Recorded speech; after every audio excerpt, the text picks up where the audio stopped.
Okay, before we get into talking about being a minimalist and or minimalism, I want to start off with getting to know a bit about you. Tell me where you grew up and who you are. Of course. Well, my name is Tina, as you know. I grew up in Orange County. I was born and raised in Orange County. And I love fashion. I love food. I love to eat. I love to cook. And I love minimalism. I personally don't know much about minimalism, and I'm sure there are different forms of it. You're right, there's a lot of different types of minimalism, and it all depends on your personality and your lifestyle.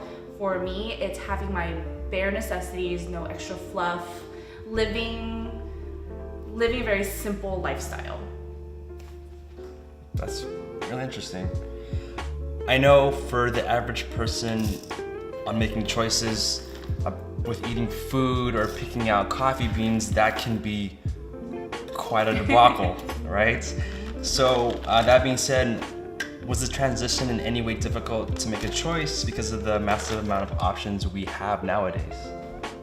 It was hard in the beginning, and you get to know what you like, and that's when you cut all the extra stuff out and you just enjoy what you like. Because I'm not buying all this extra things that I don't need, extra decorative things, because of the minimalism, I save a lot of money, so I'm not living paycheck to paycheck anymore. And all the things that I had sold, it just gave me more money to buy more quality pieces, since I'm living off of maybe 35 pieces of clothing. Mentally, I'm not having to make all these crazy decisions on what we're gonna do, what I'm gonna buy, is because someone else is having this, I want it, things like that. And physically, I feel better, only because I don't have to worry about all these extra things, and it's just something that I've adapted to, and I'm happier.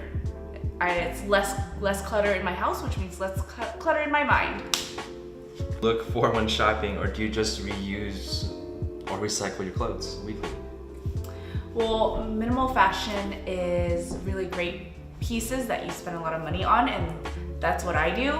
So I don't go shopping as often anymore, because I feel like I have that capsule wardrobe that I've always wanted. I have maybe 35 pieces that I use and I recycle over and over again.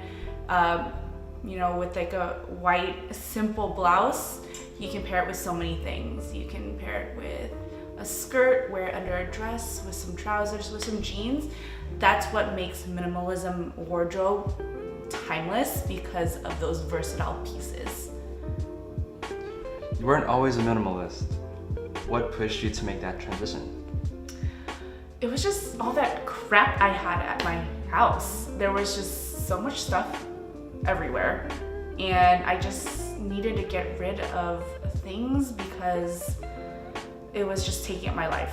And financially, being on Instagram, being on watching YouTube, I want everything that everyone else is buying, and I want those things, and I then realize that I'm spending all this money on things that I don't need, when I'm only gonna either use it once, wear it once, and then that's it just sits there.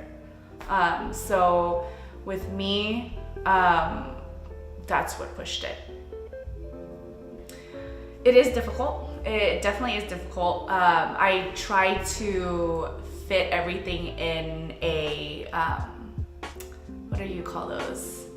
The ones that you can actually take on the plane with you, so I don't have to check anything in, because I do have a fear of losing all my things since I have so little of it. I try to fit everything in a carry-on, that's what it's called.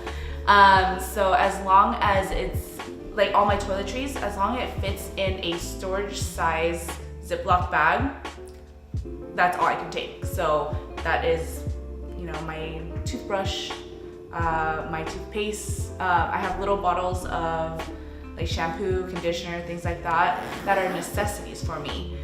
Makeup wise, it's very minimal. I take a concealer and a mascara, and I'm on vacation. I don't have to worry about looking great everywhere I go, because the reason why I'm there is to see the world, to see wherever I'm at. I don't need all that extra stuff. And with everything else is my normal minimalistic outfits. Jeans, depending on where I go, shorts, t-shirts mostly, are things that I would wear and reuse however long the trip is, and hopefully find some soap to maybe wash my clothes in the bathtub, things like that. That helps me, to not bring so many things all at once. And just one good pair of tennis shoes to have me walk around without having to bring a pair of heels, boots, things like that. Tennis shoes, that's it. It goes with everything. Dresses, all those things. My biggest main advice is starting small. Look at your life, look at your house, your apartment, wherever you're at, and see what is overcrowded. With me, I started out with my clothing, with my closet. Because I worked in fashion before, I had so much clothes that I wasn't wearing. I wore it once when I first bought it, and then that was it. And it just sat there. And so what I did was if I didn't wear it within the last 90 days or so, I'd get rid of it. Like, there's no point, I'm not gonna wear it anymore. Same with skincare, makeup. If I didn't use it within the last 4 months or so, 3 months or so, get rid of it. You always have this mindset where you wanna hold on to everything. And eventually I'll use it. I'm gonna use it for this and things like that. But most of the time you don't get to it. And it just, other things keep piling up. And then all of a sudden you have like 6 of the same things because you felt like you needed an extra one. So, start small. Are you ultimately happy now than you were before? Oh, hell yeah. So happy.